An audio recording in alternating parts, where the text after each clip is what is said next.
Praise the Lord. Hallelujah. దేవుడి నామానికి స్తోత్రాలు. I greet you all in the name of our Lord and Savior Jesus Christ, all who are watching live, who are present physically. యేసుక్రీస్తు నామమున మీ అందరికీ కూడా వందనాలు. మరి ఇక్కడ కూర్చున్న వారికి, మరి లైవ్లో కూడా ఈ యొక్క ప్రార్థనలో పాల్గొన్న ప్రతి ఒక్కరికి కూడా సుస్వాగతం తెలియజేస్తున్నాను. I request all the dear people who are watching live to share this link with your friends, and I believe that God is going to touch each one of you. మరి దయచేసి ఈ యొక్క లైవ్ లింక్ని మీ స్నేహితులతో, బంధుమిత్రులందరితో మీరు పరిచయం చేయాలి అని నేను కోరుకుంటున్నాను. ఎందుకంటే వారందరూ కూడా ప్రభు వాక్యము విని ఆశీర్వదించబడాలి అన్నది మా కోరిక. Hallelujah. I feel a strong presence of the Lord in this place today. మరి ఒక చక్కటి దైవ ప్రత్యక్షత సన్నిధిని నేను అనుభవిస్తున్నాను. I think something amazing is going to happen as we worship the Lord, and as we end this service, you will not go back normal. Something supernatural is going to happen. మరి ఈరోజు మనము ప్రభువుని ఆరాధించడానికి వచ్చాం కాబట్టి ఆరాధనలో పాల్గొన్న మీరు మరి వాక్యం విని ఇంటికి వెళ్తుంటుండగా ఎవరు ఖాళీ చేతులతో వెళ్ళరు, కానీ మీ జీవితంలో ఒక గొప్ప మేలును పొందుకొని మీరు వెళ్ళబోతున్నారు. Hallelujah. I would like to thank Brother Sam, two Samuels, Brother Samuel and Brother Prem for the wonderful praise and worship, and we felt the presence of the Lord in this place. మరి మన సంఘంలో చక్కటి వాయిద్యకారులు Samuel senior and Samuel junior, ఇద్దరు Samuels ఉన్నారు. వారిని బట్టి మరి వర్షిప్ చేసిన బృందాన్ని బట్టి కూడా ప్రభుని స్తుతిస్తున్నాను. Hallelujah. So without any delay, let's go into the word of God. Today I'm going to preach about a very important topic, and I would like to lay the foundation before we go into the offering. So let us just quickly turn our Bibles to Genesis chapter 1, and I will read out to you the verses 1 to 3. It says, "In the beginning God created heaven and the earth was without form and void, and darkness was on the face of the deep, and Spirit of God moved upon the face of the waters, and God said, let there be light, and there was light." చూడండి, ఆది కాండము 1వ అధ్యాయము 1వ వచనం నుండి చదువుకుందాము. ఆది యందు దేవుడు భూమి ఆకాశాలను సృజించెను. భూమి నిరాకారముగాను శూన్యముగాను ఉండెను. చీకటి అగాధ జలములపైన కమ్ముకొని ఉండెను. దేవుని ఆత్మ జలములపైన అల్లాడుచూ ఉండెను. Hallelujah. I love the creation story very much, and Genesis is the chapter which I loved the most. It talks about revelation and how things came into existence. చూడండి, ఈ యొక్క ఆది కాండంలో ప్రభు ఏ విధంగా తన మాట ద్వారా సృష్టిని సృష్టించాడో ఈ సంగతులను ధ్యానిస్తున్నప్పుడు నాకెంతో ఆశ్చర్యకరంగా ఉంటుంది. So the creation story is so amazing. I believe that God created heaven and earth. People say that there is Big Bang theory, evolution, and everything came into existence. Scientists and science people say that, but I strongly believe that everything was created by God. చూడండి, మరి science అయితే ఏమంటుందంటే సైంటిస్టులు అందరూ కూడా సృష్టి తానంతటా అదే అలాగా వచ్చేసింది, తయారైపోయింది, ఎవరు సృజించలేరు అంటూ ఉంటారు. కానీ వాక్యం మాత్రము దేవుడు భూమి ఆకాశాలను సృష్టించాడు అని స్పష్టంగా బోధిస్తుంది. So if you read from Genesis chapter 1 till the creation of man, you see then God created light, he created day and night, he created waters, he divided it, and you see all the things that God has meticulously planned before creation of man. చూడండి, ఆది కాండం 1వ అధ్యాయంలో మనం గమనించినట్లయితే మానవుడిని ప్రభువు తయారు చేయక ముందు, సృష్టించక ముందే మరి భూమి ఆకాశములను, మరి చీకటిని వెలుగును వేరుపరిచి సమస్త జీవజల జంతువులను అవన్నిటిని నిర్మించినట్లుగా రాయబడి ఉంది. So we all know what God did in those 7 days. And let me just give you a revision. What did God create on the first day? He created light. చూడండి, మరి మొదటి దినాన ప్రభువు వెలుగు కమ్మని చెప్పగా వెలుగు కలిగింది. And second day sky came, and third day land and sea, where all the waters gathered. He named it sea, and he separated the sea, and he called it as land.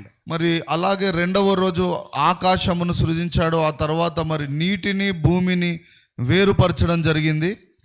And he created vegetation. On fourth day he saw that he named that greater light as day and lesser light as night. మరి ఆ తర్వాత అలాగే వృక్షములను సృజించాడు. ఆ తర్వాత మరి ఒక పెద్ద జ్యోతిని సూర్యుడిగా, మరి చిన్న జ్యోతిని చంద్రుడిగా నిర్మించాడు. And then he created stars in the sky and he decorated the sky wonderfully and everything was very perfect. అదే విధంగా ఆకాశ నక్షత్రములను తయారు చేసి అలా ఆకాశంలో అందంగా అమర్చడం జరిగింది. And in the day he created the sun and the evening there was moon. And on the next day he created birds, fish and everything, all the living creatures, creeping things, everything he created. We all know this story. మరి సూర్య చంద్ర నక్షత్రములను సృజించిన తర్వాత నీటిలో మరి చేపలను మరి ఆకాశ పక్షులను వీటన్నిటిని కూడా సృజించడం మీకు తెలిసే ఉన్నది. And sixth day God created man. అయితే 6వ దినమున తన పోలిక చొప్పున ప్రభువు మానవుణ్ణి నిర్మించాడు. So let me ask you one question, because we have all read it. Everything, God is a God of order. He created everything in order. So why did God create light on the first day? మరి చూడండి, దేవుడు అంతా కూడా ఒక order ప్రకారము ఒక క్రమముగా చేసే దేవుడు కదా. మరి మొదటగా ఎందుకు వెలుగును నిర్మించాడు, చివరికి ఎందుకు మనుషుని నిర్మించాడు? So because God knew that the plants need the light, they need the sunlight on that so that it will grow. ఎందుకంటే దేవుడికి తెలుసు వెలుగు చాలా ముఖ్యమైనది. అది ప్రకాశించినప్పుడే మరి జీవజల జంతువులు ఆ చెట్లన్నీ కూడా ఎదగడానికి ఆ వెలుగు తోడ్పడుతుందని. So God, when he finished all the things in the 5 days, at the 6th day when God created a man and everything was available for him. చూడండి, మరి 6వ దినమున మానవుని నిర్మించినప్పుడు అతనికి అన్నీ కూడా సమకూర్చబడి ఉండాలని సమస్తాన్ని కూడా ఈ 5 దినాల్లో నిర్మించి మరి సంపూర్ణం చేసి మానవుడి కొరకు అన్ని సిద్ధం చేసి పెట్టాడు. For example, if God created the man on the very first day, there will be waters and he would have been swimming in the water. మరి ఉదాహరణకు మొదటి దినమే మానవుణ్ణి ప్రభు నిర్మించుంటే మరి అక్కడ నీళ్లు ఉండేటివి, భూమి ఉండేది కాదు, చీకటి ఉండేదేమో, అలాగా ఇబ్బంది పడేవాడు మానవుడు. So that means everything that man needs on this earth, God supplied it before he was born. కనుక ఇక్కడ దేవుని ఉద్దేశం ఏంటంటే మానవుడి కొరకు తను నిర్మాణముకు ముందే తనకు కావలసిన అవసరతలన్నిటినీ కూడా ఆయన నిర్మించి ఉంచే దేవుడు. Hallelujah. Even today, the job you need, the husband you need, the wife you need, and the things that you need, the children you want, and before everything, God created these things before you. చూడండి, ఇప్పుడు మన జీవితంలో అయినా కూడా నీకు కావలసిన ఆ యొక్క భార్యను కానీ, భర్తను కానీ, నీ పిల్లలను కానీ, ఉద్యోగం, వ్యాపారం, నీకు కావలసిన ఆహారం, ధనము సమస్తము కూడా దేవుడు ఆదికాండం వలె నిన్ను నిర్మించక ముందే నీకు కావలసిన వనరులన్నిటినీ నిర్మించి ఉంచి ఉన్న దేవుడు. And in the Bible clearly says, before the foundations of this world, I have chosen you. You and me are here because it is not some scientific that our parents came together, that's where we have come. Hallelujah. He has chosen us. We are not here by accident. Even in our mother womb, Amen. there were 1,000, 2,000, 3,000 people, bacteria that was there, but still God chose us because you are and I am chosen to be here today. Bacteria కాదు, sperms. అవుతే మరి జగత్తుకు పునాది వేయబడక మునిపే దేవాది దేవుడు నిన్ను నన్ను ఆయన చిత్తంలో ఏర్పరచుకున్నాడంట, పిలిచి ఉన్నాడంట. ఈరోజు నీవు నేను మనందరం ఇక్కడ కలుసుకోవడం అనంటే దేవాది దేవుడు ఈ దినాన్ని మరి మనందరినీ కూడా ఈ యొక్క సహవాసంలో పిలిచి ఏర్పరచుకున్నాడు. మరి తల్లి గర్భములో నిర్మింపబడక మునిపే మనలను దేవుడు ఎరిగి ఉన్నాడంట. Hallelujah. So everything that you require today, whether it is a financial breakthrough, whether it is whether it is children, whether it is you are seeking a life partner, whether you are looking for a business deal, everything God has ordained and it is there for you to receive it. చూడండి, మరి దేవాది దేవుడు నీకు కావాల్సింది ఏదైనా కూడా, ఉద్యోగమైన, వ్యాపారమైన, నీకు భార్య, భర్త ఏది కావాలన్నా కూడా ప్రభువు నీ కొరకు సిద్ధపరిచి ఉన్నాడు అన్న విశ్వాసంతో దాన్ని నువ్వు ప్రార్థించి స్వతంత్రించుకోవాలి. You may ask me where it is written. I will give you a reference. If you go to 2 Peter chapter 1 verses 1 to 3, I will read out to you. 2 Peter first chapter verses 1 to 3. I will read out to you. It says, Simon Peter, a servant and apostle of Jesus Christ, to those who through the righteousness of our God and Savior Jesus Christ have received a faith as precious as ours, Grace and peace be yours in abundance to the knowledge of God, of Jesus our Lord.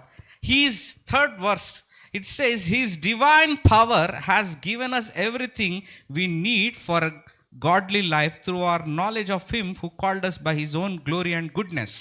చూద్దాము ఇక్కడ మన కొరకు దేవుడు నిజంగా అన్ని సిద్ధపరిచి ముందే ఉంచాడా అనన్న వాగ్దానము 2 పేతురు 1 అధ్యాయము 1 నుండి 3 వచనాలు చదువుకుందాము.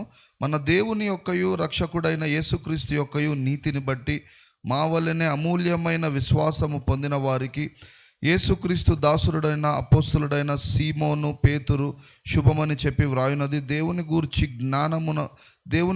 జ్ఞానము వలనను మన ప్రభు అయిన యేసును గూర్చిన జ్ఞానం వలనను మీకు కృపయు సమాధానమును విస్తరించునుగాక. 3వ వచనము, తన మహిమను బట్టియు గుణాతిశయములను బట్టియు మనలను పిలిచిన వానిని గూర్చిన అనుభవ జ్ఞానము ద్వారా ఆయన దైవ భక్తికి మరి జీవమునకును భక్తికిని కావలసిన వాటన్నిటినీ కూడా మనకు దయచేసి ఉన్నాడు అని రాయబడి ఉంది. Hallelujah. So it is very simple. It says God has given us everything we need for this life to lead a godly life.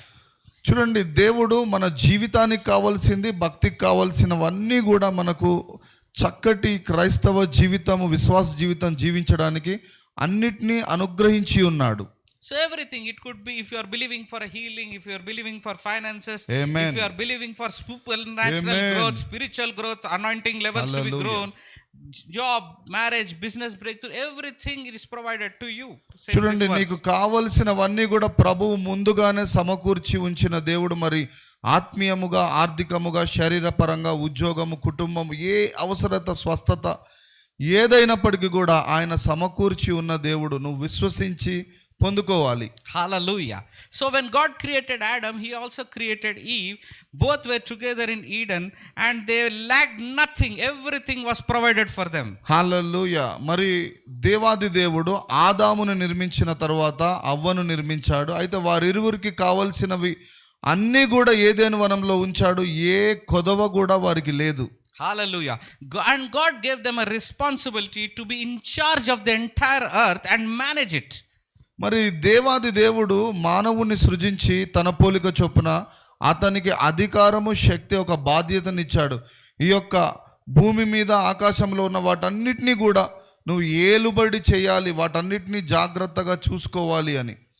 And God told Adam, He created a tree of knowledge of good and evil. And God said, you can eat everything, but you should not eat the fruit from the knowledge of good and evil. నీవు మరి ఒక ఏదైనా వనంలో మీరు ఏదైనా ఫలాన్ని భుజించవచ్చు, కానీ ఆ మరి జ్ఞానం ఇచ్చు ఆ యొక్క ఫలము తప్ప మిగతా ఏ ఫలమునైనా మీరు భుజించవచ్చు అని దేవుడు ఆదామవ్వలకు ఆజ్ఞనిచ్చాడు. Hallelujah. So this is not some random small park like our Indra Park. It is an Eden garden. There are millions and lot of trees, thousands and thousands of trees. హల్లెలూయా. ఏదో మనకు సాధారణంగా కనబడే ఇందిరా పార్క్ వంటి చిన్న park కాదండి. మరి ఏదేను వనం అనేది ఎంతో చాలా బహు పెద్దది, విస్తారమైనది. దాంట్లో ప్రతి విధమైన వృక్షము, ప్రతి విధమైన ఫలములు వారికి అనుగ్రహించబడి ఉన్నవి. So it is not like a normal garden. There were rivers flowing in it. You can call it as a big grand jungle. చూడండి, అదేదో సాధారణమైన ఉద్యానవనం అనే కాదు, పెద్ద ఒక మరి ఒక అరణ్యము వలె ఉన్నదంట. దాంట్లో మరి అనేకమైన ఉద్యానవనాలు, మరి అనేకమైన వాగులు, చెరువులు కూడా, జీవ నదులు అందులో ప్రవహిస్తూ ఉన్నాయంట. Hallelujah. So if there were only 2 trees and if God has said and you don't eat from here, you can eat it there, you could sense it that there was a temptation. But there were thousands and thousands of trees. చూడండి, అక్కడ ఏదో ఒకటో రెండో చెట్లు ఉంటే మరి ఒక చెట్టు కాకపోతే ఇంకో చెట్టు శోధిస్తుంది అన్నట్లుగా ఉండేది. కానీ అక్కడ వేల చెట్లు, ప్రభువు వాటన్నిటి ఫలాలు మీరు తినొచ్చు, కానీ కేవలం ఆ మంచి చెడులను ఇచ్చే ఆ ఒక్క చెట్టు, దాని జోలికి వెళ్ళకూడదని ఆజ్ఞాపించాడు. Hallelujah. So we know the story what Eve ate the fruit and Adam also ate it, and God clearly says the day you eat it you will die.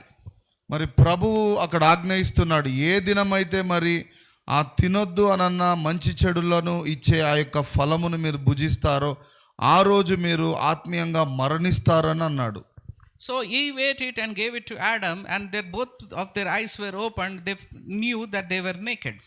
మరి వారు ఎప్పుడైతే ఆజ్ఞను అతిక్రమించి ఆ ఫలాన్ని భుజించారో వారి మనోనేత్రములు తెరవబడ్డాయంట. మరి వారికి ఆ దిగంబరుల వారు ఉన్నారు అని వారు గ్రహించారు.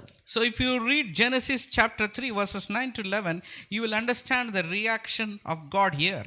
It says, "And the Lord God called unto Adam and said unto him, Where are you? And he replied, I heard you in the garden, and I was afraid because I was naked, so I hid." ఆదికాండము 3వ అధ్యాయము 9 నుండి 11 వచనాలు గమనించాలి. 9వ వచనం, దేవుడైన యెహోవా ఆదామును పిలిచి నీవెక్కడున్నావనెను.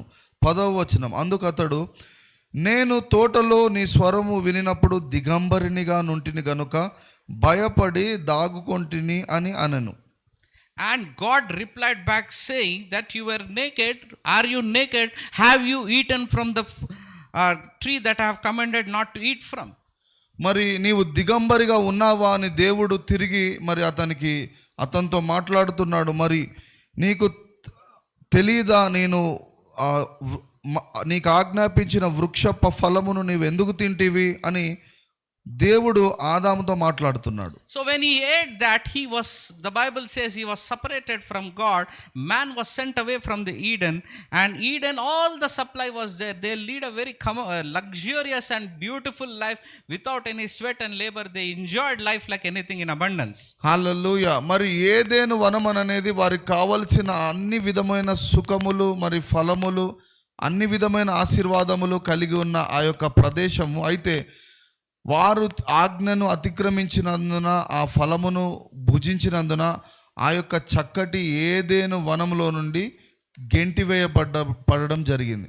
And out of Eden they went, life shifted completely from having a luxurious life. Their life became a very cursed life. They used to hard work, sweat and labor, and it was completely a shift from the luxurious life of Eden to outside of Eden.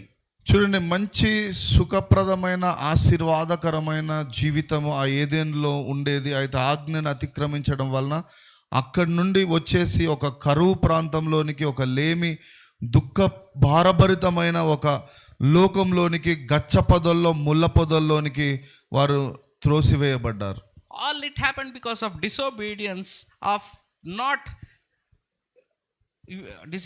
of touching what you are not supposed to touch and eating what you are not supposed to eat. చూడండి, అంత సుఖప్రదమైన ఆశీర్వాదకరమైన జీవితంలో నుండి వారు ఎందుకు వెలవేయబడ్డారు అని అంటే, చూడొద్దు అనన్న ఆ నేత్రాశను వారు చూచారు. ముట్టుకోవద్దు, తాకకూడదు, తినకూడదు అనన్న ఆ ఫలాన్ని భుజించడాన్ని బట్టి, అవిధేయతను బట్టి వారు ఆ సమృద్ధిని ఆశీర్వాదాన్ని కోల్పోయారు. So you may ask me, how does it relate to offering message, brother? అయితే ఈ ఏదెను వనంలో జరిగిన ఇదంతా కూడా ఈరోజు మరి మన కానుకల సమర్పణకు ఏ విధంగా సరిపోతుంది అని మీరు అడగొచ్చు. So the answer to this, I have laid the foundation what happened before. So if you go to Genesis chapter 14, and I will read out from verses 18 to 20. ఆదికాండము 14వ అధ్యాయము it says 18వ వచనం నుండి. So the story here is, Abraham knew that Lot was held captive, so he took his army of 318 people and he brought all 5 nations and all the loot of the war he took with him, and he was coming along with his brother Lot. He brought them. మరి ఇక్కడ అబ్రహాము మరి లోతుకు మధ్యలో జరిగిన ఒక వివాదమును గురించి వ్రాయబడి ఉంది. Lot was held captive. He was captive. So Abraham went to release him back. So he went with his army and he brought Lot out of captivity, and he has won that war with 5 nations. He has won that war, and he brought a loot, brought gold and everything that he has won from that war. చూడండి, ఇక్కడ లోతు మరి శత్రు దేశంలో బందీగా ఉన్నప్పుడు అబ్రహాము తన సైన్యమును తీసుకొని వెళ్ళి యుద్ధము చేసి తన సహోదరుడైన లోతును మరి విడిపించి తీసుకొని వచ్చేటప్పుడు అక్కడున్న మరి ధనాగారమును కూడా అబ్రహాము తనతో కూడా తీసుకురావడం జరిగింది. So I will read out from verse 18, Genesis 14 verse 18. It says, and Melchizedek, king of Salem, brought forth bread and wine, and he was priest of the Most High God. And in the 19th verse he says, and he blessed him and said, blessed be Abraham of the Most High God, possessor of heaven and earth. హల్లెలూయా. ఆదికాండము 14వ అధ్యాయము 18, 19 వచనాలు చదువుకుందాం. మరియు షాలేము రాజైన మెల్కీసెదెకు రొట్టెను ద్రాక్షారసమును తీసుకొని వచ్చెను. అతడు సర్వోన్నతుడైన దేవునికి యాజకుడై ఉన్నాడు. అతడు అబ్రహామును ఆశీర్వదించి ఆకాశమునకును భూమికిని నాదుడైన సర్వోన్నతుడైన దేవుని వలన అబ్రహాము ఆశీర్వదింపబడునుగాక అని చెప్పెను. Hallelujah. So understand one thing. Abraham waged a war and he brought everything. And you might know, if somebody comes, everybody said Abraham ki jai, Abraham ki jai. And maybe he might be full of himself that he bought a victory, he bought his brother back from the enemies. But when he meets Melchizedek, Melchizedek said, blessed are you because of God, who is the possessor of heaven and earth. He says that, and you know what happens there is, Abraham's focus shifted from winning from himself to God who has blessed him. హల్లెలూయా. చూడండి, ఇక్కడ గమనించినట్లయితే అబ్రహాము తన సహోదరుడైన లోతును మరి యుద్ధము చేసి శత్రుదేశం నుండి విడిపించుకొని తీసుకొని రావడం జరిగింది. మరి అతడు నేను నా గొప్పతనం వలన నేను యుద్ధశూరుని కాబట్టి ఇలాగా యుద్ధంలో జయించాను, మా తమ్ముని విడిపించానని గర్వపడట్లేడు, కానీ దేవుడైన యెహోవా మాత్రమే ఈ యొక్క గొప్ప కార్యం జరిగించాడు అని దేవుణ్ణి గణపరుస్తున్నాడు. Hallelujah. So in our life we always might be thinking that, oh, this victory is mine. What I have done great hard work and great exploits. I have won this war on my own. But Abraham, when Melchizedek said that God blessed him, something came into his senses. Oh my God, it is not me. It is the God who has given me this victory, he said. మరి చూడండి, అబ్రహాము ఆ యొక్క యుద్ధంలో నుండి జయించి వచ్చినప్పుడు మెల్కీసెదెకు క్రమం చొప్పున ఆ యొక్క షాలేము రాజును కలుసుకోగానే అబ్రహాముకు అర్థమైంది, ఇది నా వలన కలిగిన విజయము కాదు, కానీ దేవాది దేవుడే నాకు ఇచ్చిన విజయము అన్న ప్రత్యక్షత జ్ఞానము అతడికి కలిగింది. So he says, praise be to God who has delivered enemies into your hand. Then after everything, then all these things which have come into a man, what happens is, in the 20th verse he says, and praise be to the God most high who delivered your enemies into your hand. Then Abraham realized and he gave a tenth of everything he had. చూడండి, ఇక్కడ అబ్రహాము యుద్ధము చేసి జయించినప్పటికీ కూడా అతడు ఇది నా వలన కలిగింది కాదు, దేవుడే నాకు ఇచ్చిన విజయము, నేను కలిగి ఉన్న సమస్తము దేవుడే నాకు ఇచ్చాడని తెలుసుకొని అతడు పొందిన దాంట్లో నుండి కలిగి ఉన్న దాంట్లో 10వ వంతు మరి తిరిగి ప్రభువుకు సమర్పించాడు. So this is where tithe was introduced in Bible, my dear friends. So ఇక్కడే మరి ప్రభువుకు ఇవ్వడము, ఆ యొక్క దశమ భాగం గురించి అక్కడ పరిచయం జరిగింది. Why was it given? Not because of religion or tradition or somebody has told, not because of law. It was given, you know why it was given? Out of thanksgiving and honoring God, that God has made me victorious. That is why Abraham gave a tenth of everything. This was the first time that the tithe was introduced in the Bible. చూడండి, దేవుడికి ఇవ్వడము, దాతృత్వం కలిగి ఉండడము అనేది ఏదో మత సంబంధమైనది కాదు, కానీ మరి మనం కలిగి ఉన్నదంతా కూడా దేవుడిదే అని తెలుసుకొని కృతజ్ఞతతో మరి ప్రభువుకు తిరిగి ఇవ్వడం మనం నేర్చుకోవాలి.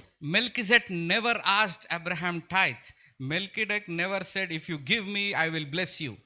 చూడండి, ఇక్కడ మెల్కీసెదెకు మరి నీవు నాకు ఇస్తేనే నేను ఆశీర్వదిస్తాను అనలేదు. దేవుడు అటువంటి వాడు కాదు. Melchizedek said, everything that you have got is because of God, he said. మరి మెల్కీసెదెకు అబ్రహాంతో అంటున్నాడు, నువ్వు కలిగి ఉన్నదంతా నీ జీవితంలో సమస్తము అది ప్రభువే నీకు ఇచ్చాడు అని. So Abraham realized and gave tenth of everything. This is how tithe was instituted by a man with a heart of gratitude and thanksgiving. చూడండి, ఇక్కడ కృతజ్ఞత భావంతోనే మనం ప్రభువుకి ఏదైనా సమర్పించాలి, కానీ ఒక మతపరంగా కాదు. It was not introduced to give you curses. మరి నీవు ఇస్తే ఆశీర్వాదము, ఇవ్వకపోతే శాపం నీకు వస్తుంది అన్నట్లుగా లేదండి. So today, as a tither, it shows you your heart of thanksgiving and honoring God. God sees your heart today. చూడండి, మనము ప్రభువుకు మనం కానుకలు అర్పించేటప్పుడు అది మన హృదయాన్ని ప్రభువు గమనిస్తూ ఉంటాడు. And you acknowledge him that God, you have given me this job, you have given me these finances, you have given me the properties, you have given me this business, everything that you have given me, Lord.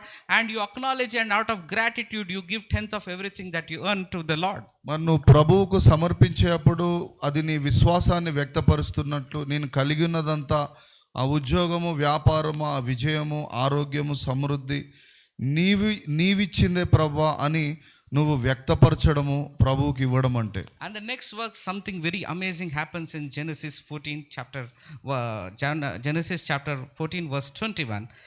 If you read it, it says, and the king of Sodom said unto Abraham, give me the persons and take the goods to thyself. And verse 22 says, Abraham said to the king of Sodom, I have lifted up mine hand unto the Lord, the most high God, the possessor of heaven and earth.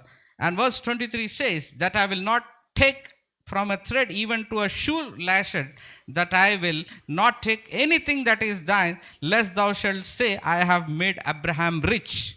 మరి ఆదికాండం 14వ అధ్యాయము 21 నుండి 23 వరకు చదువుకుందాము. సొదొమ రాజు మనుష్యులను నాకు అప్పగించి ఆస్తిని నీవు తీసుకొనమని అబ్రహాముతో చెప్పగా, అబ్రహాము ఆకాశమునకును భూమినికి నాదుడను సర్వోన్నతుడవైన యెహోవా అను దేవుడిని ఎదుట నా చెయ్యి ఎత్తి ప్రమాణము చేయుచున్నాను, నేను అబ్రహామును ధనవంతునిగా చేసి తిని నీవు అని చెప్పుకుంటున్నట్లు ఒక నూలు పోగైనను చెప్పుల వారనైనను నీ వాటిలో దేనిని తీసుకొనను అని చెప్పెను. Hallelujah. So Abraham did not give tithe after giving everything to the king. Did not give tithe after giving everything to the king. First he gave tithe, and remaining he gave to the king of Sodom. He did not give what is left over. మరి ఏదో మిగిలిపోయిన దాంట్లో నుండి ప్రభువుకి ఇవ్వడం కాదు, కానీ ముందుగా ప్రథమ ఫలంగా ప్రభువుకి ఇవ్వడం నేర్చుకోవాలి. So it is not, you don't give your tithe after paying your EMI, after buying groceries, vegetables, and after clearing all your loans and debts, then something is left over. You don't give like a begging offering to God. You give him a first priority, knowing that he has blessed you with the salary. మరి నీకు వచ్చిందంతా కూడా ఖర్చు పెట్టేసి మరి చివరికి ఏదో మిగిలింది ఉన్నది లేనిది తీసి ఇవ్వడం కాదు, కానీ శ్రేష్టమైనది ప్రభువుకి ఇవ్వడం నేర్చుకోవాలి. So we at employees, when we earn money, we give increment, and as believers we are supposed to give a 10th of offering to the Lord. But sometimes what we say, they will introduce us certain things, a pressureful atmosphere in your life where you are struggling to even give 10% of your tithes. మరి మనం ఎంత ఉద్యోగాలు చేసినప్పటికీ కూడా ముందుగా దేవుడి కుమార్తెలం కాబట్టి ప్రభువుకు ఇవ్వడం నేర్చుకోవాలి. అయితే మన జీవితంలో కొన్నిసార్లు కొన్ని ఒత్తిడులు, మరి కొన్ని పరిస్థితులు ప్రతికూలంగా ఉండడం వలన ఇవ్వడానికి ఇబ్బంది పడుతూ ఉంటాం. You may ask me, God is so powerful, why does he calculate the 10% I have to give him? You may ask him. No, God never wants your money. Melchizedek clearly says, he never told you, give me so much 10% or 5%. He never mentioned that. మరి దేవుడు నిజంగా లెక్క పెడుతూ ఉంటాడా, చూస్తూ ఉంటాడా అని అనుకోకూడదు. దేవుడికి సమస్తము తెలుసు. అయితే ఆయన మన దగ్గర చేయి చాపి అడుక్కునే ఆ విధంగా దేవుడు లేడు, మనకి ఇచ్చేవాడిగానే ఉన్నాడు. It is Abraham out of thanksgiving, all that I have is from God. He gave 10%. Nobody gave him a law. Nobody told him you should give this much percent. It was he who introduced the tithing of 10%. చూడండి, ఇక్కడ అబ్రహాము మొట్టమొదటిగా మరి ధర్మశాస్త్రానికి ముందుగా ఆయన ఉన్నాడు. మరి ఆయన మాత్రమే దీన్ని భక్తులందరికీ కూడా 10వ వంతు ఇవ్వడం ఆశీర్వాదం అని పరిచయం చేశాడు. But the body of Christ has made it a very manipulating way to ask congregation people money. There are some people who said, if you don't give 10% of your salary, your church membership will be cancelled. మరి మన సంఘం అయితే ఆ విధంగా లేదు. కొన్ని సంఘాల్లో అయితే నువ్వు మరి దశం భాగం కానుకలు ఇవ్వకపోతే నీకు మెంబర్షిప్ పోతుంది, లేకపోతే శాపం వస్తుంది, అలా చెప్తూ ఉంటారు. అది సరి అయింది కాదు. I don't know this. My friends told me that the membership, if you are give tithe, the membership will be given unto you. And if you are not consistent in your tithe, they said that marriages and weddings will not be performed in the church. చూడండి, కొన్ని సంఘాల్లో మరి నీకు అక్కడ నువ్వు సకాలంలో నువ్వు చెల్లించాల్సిన కానుకలు చెల్లించకపోతే నీ సభ్యత్వం తీసివేయబడుతుంది.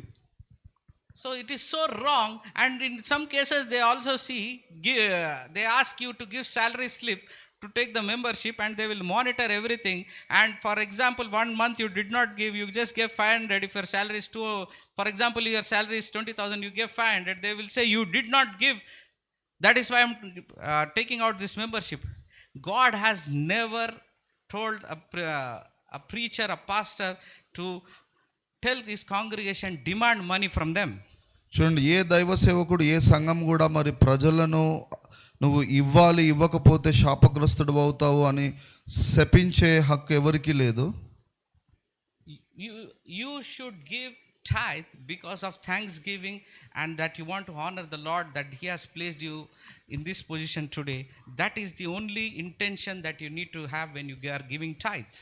చూడండి, మనం దేవునికి ఎందుకు సమర్పిస్తూ ఉంటామనంటే కానుకలను, మరి మన ధనము ద్వారా కూడా ప్రభువును మనం గణపరచాలి కనుక. So there is a big debate going in America or Western country. They say that tithing is not new covenant, brother. Tithing is old covenant, brother. They always have this debate whether we should give tithe or not. కొంతమంది వాదిస్తూ ఉంటారు, మరి దశంభాగం అనేది పాత నిబంధనలో ఉంది, కొత్త నిబంధనలో ఉందా అని. అలాగా. So idea of tithe was introduced by Abraham, and the intention was thanksgiving and honoring. It is neither old covenant or new covenant. It is Abraham's idea, and God liked that idea, and he has put it into the law of Moses. చూడండి, అబ్రహాము మరి ధర్మశాస్త్రానికి వేరుగా ముందుగా ఉన్నవాడు. అతడు మరి తన దశమ భాగమును ప్రభువుకి ఇచ్చాడు. అయితే అతడు చేసింది మరి ఎంతో గొప్పది అనని ఆ సంగతును మరి దేవుడు మోషే ద్వారా ధర్మశాస్త్రంలో లిఖింపజేశాడు. Even temple was not God's idea. It was in the heart of David that he should build a temple for the Lord. చూడండి, దేవుడు హస్తకృతమైన మందిరాలలో నివసించడు. అయినప్పటికీ కూడా మరి దావీదు హృదయములో ఆలయమును గురించి ఉంది కాబట్టి ఆ ఆలయమును గురించి మరి దేవుడు నిర్మాణమును గురించి మరి అలాగా కట్టించాడు, అందులో నివసించడానికి వచ్చాడు. So when God sees that you are giving tithe, when you hold your tithe in your hands and when you give tenth of everything, he sees your heart first, whether you are giving with your heart of thanksgiving that you are honoring God, or you have some other intentions. మరి నీవిచ్చే ప్రతి కానుక వెనకాల నీ హృదయ వైఖరి ఏ విధంగా ఉందో ప్రభు దాన్ని గమనిస్తూ ఉంటాడు. So God is a very loving father. He is not a mafia don like Godfather Hafta Vasool in Mumbai. They will take every month, give money or I will kill you. He is not that kind of God. He is a very loving father. మరి దేవాది దేవుడు ప్రేమామయుడు, కరుణామయుడు. ఆయన మరి నీ విషయంలో అన్ని లెక్కలను చూసి నిన్ను దండించి శిక్షించే దేవుడు కాదండి. And there are some people who manipulate in such a way that say, if you don't give tithe, next varam car crash and you will have headache and you will die, something will fall in your head, and they will manipulate you and instill fear in your heart, and that you are manipulated to give tithe. That is not the intention of God. మరి కొంతమంది నిన్ను భయభ్రాంతులుగా చేసి నీకేదో అశుభం జరుగుతుంది, మరి నువ్వు దేవుడికి కానుకలు ఇవ్వకపోతే అని చెప్తూ ఉంటారు. అది కూడా సరి అయింది కాదు. So you must never give tithe of fearing judgment or fearing punishment, that if I don't give tithe something bad will happen to me. That should never be your intention as a child of God today. మరి నేను ఇవ్వకపోతే నాకేదో చెడు జరుగుద్ది అన్న భయముతో ఇవ్వకూడదు, కానీ ప్రభువుకి ఇచ్చేటప్పుడు సంతోషముతో దేవుణ్ణి గణపరుస్తూ కృతజ్ఞత భావంతో ప్రభువుకి ఇవ్వాలి. But you must tithe out of thanksgiving and honor, not out of fear and judgment. So when you do that, amazing things happen in your life. ఎప్పుడైతే మన జీవితాన్ని ప్రభువుకు సమర్పించడంతో పాటు మనము మన కానుకలను కూడా ప్రభువుకు సమర్పిస్తూ ఉంటామో గొప్ప అద్భుత కార్యాలను మనం చూడబోతున్నాం. Let me give you one small story about myself, how the first time I gave tithe. when I got my first job in Google, when I got a good salary, and I was very excited. I wanted to spend the salary with my friends, having biryani and going out and enjoying. And I thought that all this salary I will give party to my friends and family, and I will show off that I got a salary. మరి నాకు మొట్టమొదటిగా ఉద్యోగం వచ్చినప్పుడు, ఆ జీతం వచ్చినప్పుడు, మరి నేను స్నేహితులందరినీ తీసుకొని హోటల్కి వెళ్ళి మరి ఎంతో గొప్పగా నేను నా జీతాన్ని బట్టి సంతోషాన్ని వ్యక్తపరిచాను, వారితో ఖర్చు పెట్టాను. So I was very excited, and my parents told me, "Have you given tithe?" "What is tithe?" I said. మరి మా తల్లిదండ్రులు అప్పుడు వచ్చి, నీ జీతమంతా స్నేహితులతో ఖర్చు పెట్టావు కదా, మరి ప్రభు కొరకు కానుకను దశం భాగాన్ని నువ్వు తీసావా అని వారు అడిగినప్పుడు, అదేంటో నాకు తెలియదని చెప్పాను. And my mother told me very strictly that you need to give your entire salary to church. I was like, no way I am doing this. అయితే మా అమ్మ కేవలం దశం భాగం కాదు, నీ మొదటి జీతం అంతా కూడా ప్రథమ ఫలంగా నువ్వు ప్రభువుకి ఇవ్వాలి అని చెప్పినప్పుడు, అది నా వల్ల అవుతుందా అని భయపడ్డాను. I was like, I worked very hard for 1 month. I sweated and I worked. I did not take any leave. I worked. This is my first salary. I want to enjoy it. You are saying to give it to God. But my mother told me that you need to give 10th of everything. And this is your first fruit, you need to give the salary to God. And when I gave to the God, within few months I got a promotion where I was working. మరి ఎప్పుడైతే మా అమ్మగారు చెప్పినట్లుగా ఆ ప్రథమ ఫలము దశం భాగాలను నేను ఇస్తూ ఉంటుండగా కొన్ని నెలల్లోనే మరలా నా ఉద్యోగంలో ప్రమోషన్ నాకు దేవుడిచ్చాడు. Hallelujah. So that is how God expands. Whenever I got an increment, whenever I got a hike, I gave it to the Lord, and it got keep multiplying and multiplying, and God has supported me till now. There is no need or lack in my life. God has been supplying it. మరి అప్పటి నుండి ప్రభువుకి ఇచ్చే అలవాటు నేను చేసుకున్నాను కనుక ఇస్తూనే ఉన్నాను. ప్రభువు కూడా నా ప్రతి అవసరత నేటి వరకు తీరుస్తూ వస్తున్నాడు. Let me take you to the one reference verse from Leviticus chapter 27 and 30. It is a very important verse. It says, "And all the tithe of the land or of the fruit of the tree is the Lord's. It is holy unto the Lord." మరి లేవి కాండము verse Leviticus 27 verse 30. Okay, 27వ అధ్యాయము 30వ వచనం చదువుకుందామండి. "And all the tithe of the land or of the fruit of the tree is the Lord's. It is holy unto the Lord." మరి భూమియు దానిలో ఉన్న సంపూర్ణత అంతయు యెహోవాదే, మరి అదంతా పరిశుద్ధమైనదంట. So it is holy, you should don't touch. What happens if you don't touch? Supernatural flow will flow in your life.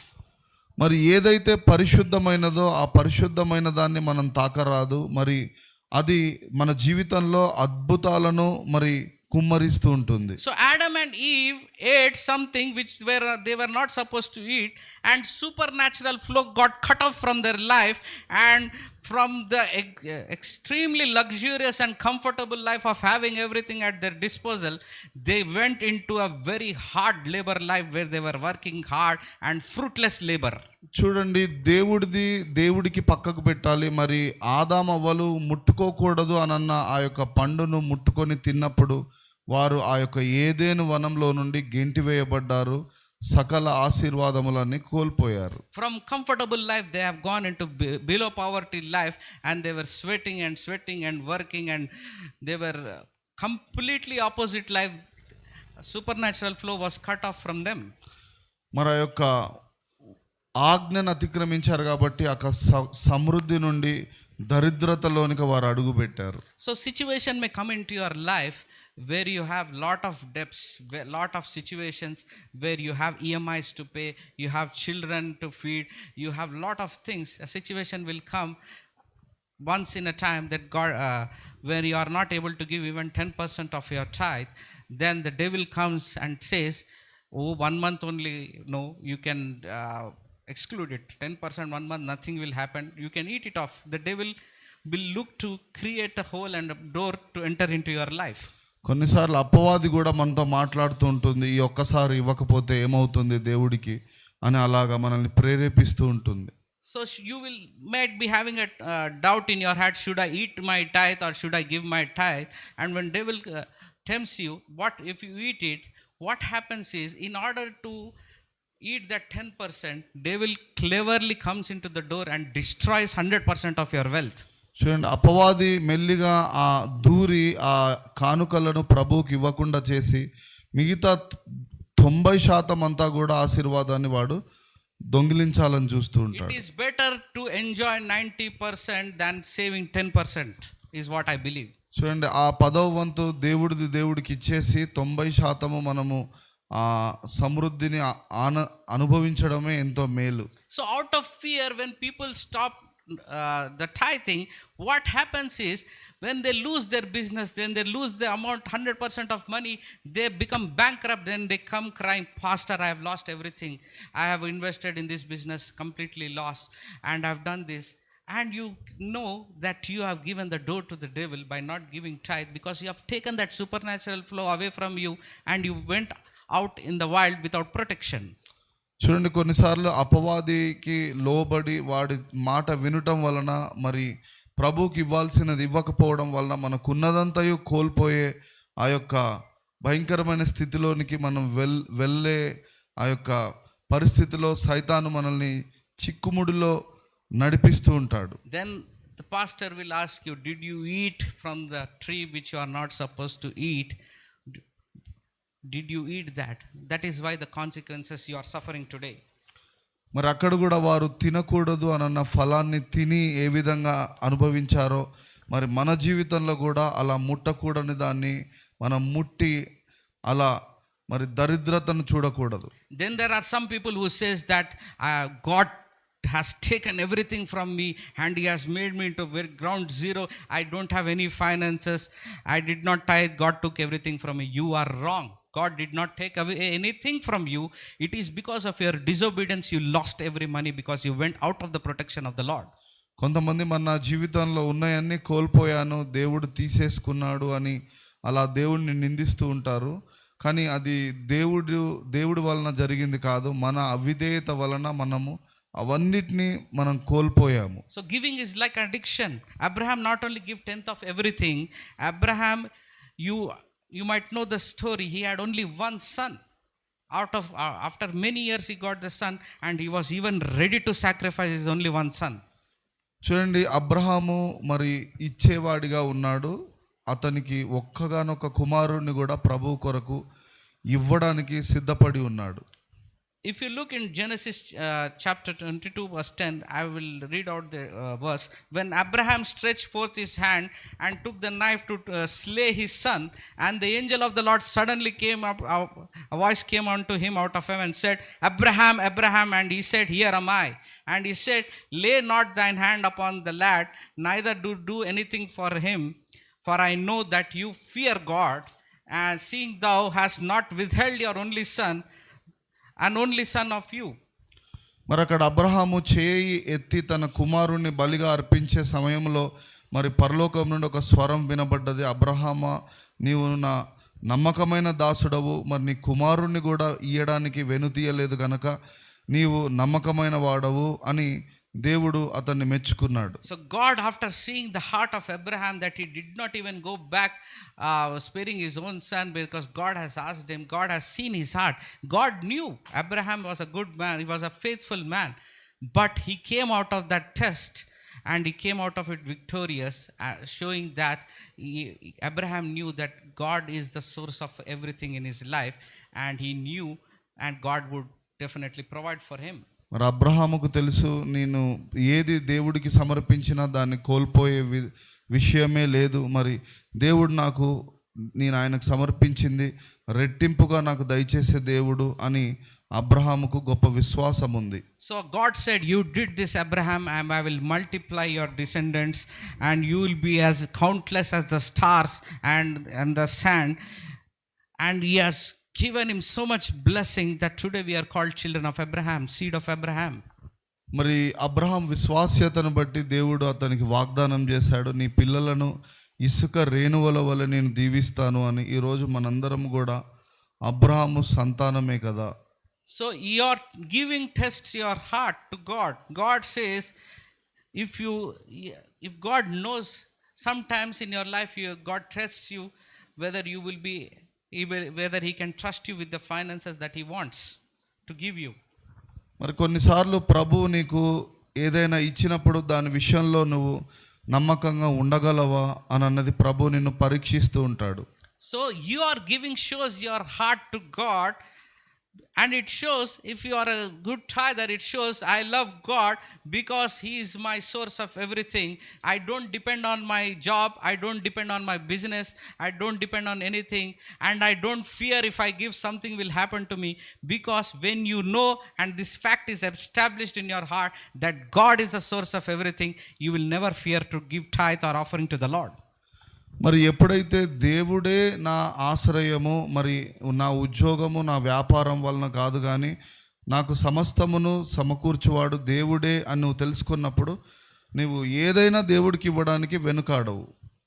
So let me encourage every one of you, if you have never tithed in your life, you can start tithing for the Lord. I am not asking you to give tithe for this church. Whichever church you are part of, start practicing, teach your children to tithe, and you will see the God's protection in your life, and you will never lack in your life, in your business. You will completely flourish from glory to glory. You will go ahead in your life. చూడండి, మీరు ఏ సంఘానికి వెళ్ళినా ఆ సంఘంలో మీ దశంభాగాలను మీరు సమర్పించడం నేర్చుకోవాలి. Abraham వల్ల విశ్వాసముతో మీరు ఇచ్చినప్పుడు, మీ పిల్లలకు కూడా నేర్పించినప్పుడు దేవుడు సకల సమృద్ధి ఆశీర్వాదాలతో నిన్ను నీ కుటుంబాన్ని దీవించునుగాక. Hallelujah. There are lot I can go. There is lot of things what happens when you tithe. We will never discuss, as this Shekinah church, we will never discuss about the curses of if you don't tithe, what will happen. We are not focused on curses. We are focused on the blessings of the Lord that he wants for you and your family. అయితే క్రీస్తు మన కొరకు శాపగ్రస్తుడయ్యాడు కాబట్టి మనకు శాపముతో పనే లేదు. అయితే మన సంఘంలో మరి ఇవ్వడం వలన వచ్చే ఆశీర్వాదాన్ని గురించి మాత్రమే మనం బోధిస్తూ ఉంటాము. Hallelujah. So I will continue this message in the next week, what happens when you tithe and what are the blessings. Due to the lack of time, I am cutting short this message, and I want to just pray for you before you give your offering. మరి ఇంకా ముందు వారాలు మరి ప్రభువుకి ఇవ్వడం వలన ఏ విధంగా ఆశీర్వాదం చూస్తామో మనం నేర్చుకుందాము. మరి మన కానుకలను ప్రభు కొరకు సిద్ధపరచుకుందాం. As you prepare your hearts for the offering, I would like to pray a blessing over you. నేను మీ కొరకు ప్రార్థిస్తాను.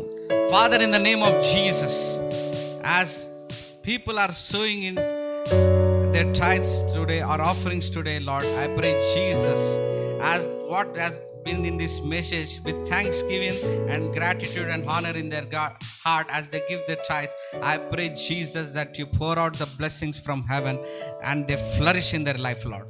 ప్రభువా, నీ పిల్లలు విశ్వాసంతో అబ్రహాం వలె కానుకలు సమర్పిస్తుండగా పరలోకం నుండి ఆ ఆశీర్వాదం వారి మీదకి వచ్చునుగాక. I pray for cancellation of debt in their life.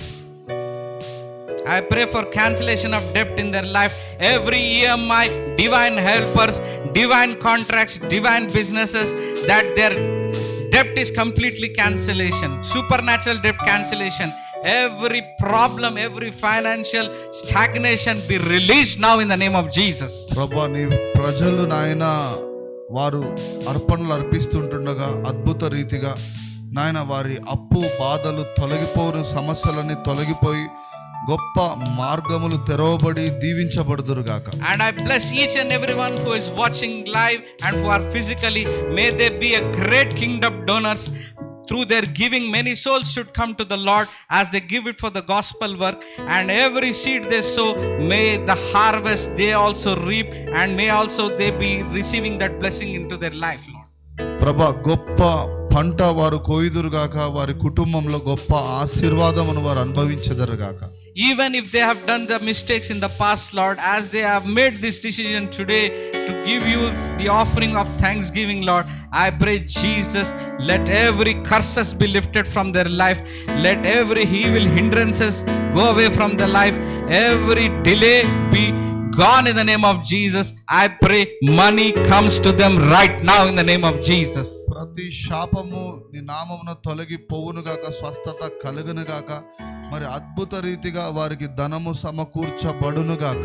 I pray that this church is so blessed and each and every family is so blessed that 10% no, 100% if also if they give, they will not lack anything in their life, and they will become a super rich people who are honoring you, Lord. ప్రభా, మరి సంఘంలో ప్రతి ఒక్కరిని పేరు పేరున దీవించండి, ఆశీర్వదించండి. వారు ఇచ్చేదంతయు నాయన ఫలభరితంగా ఆశీర్వాదకరంగా చేయమని ప్రార్థన. I bless their bank accounts, Lord, as they are giving today. This will be the least amount of money they are having today, Lord.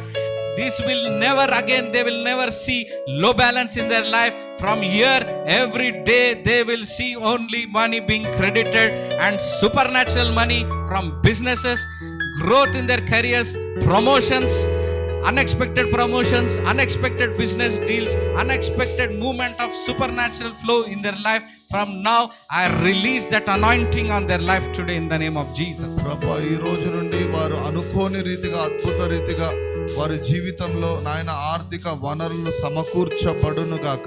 In the mighty name of Jesus, I call this done, and I declare season of prosperity, season of open doors from now in the name of Jesus. యేసు నామమున నూతనమైన ఆశీర్వాదపు కాలము మొదలవును గాక. Hallelujah. Amen. Amen.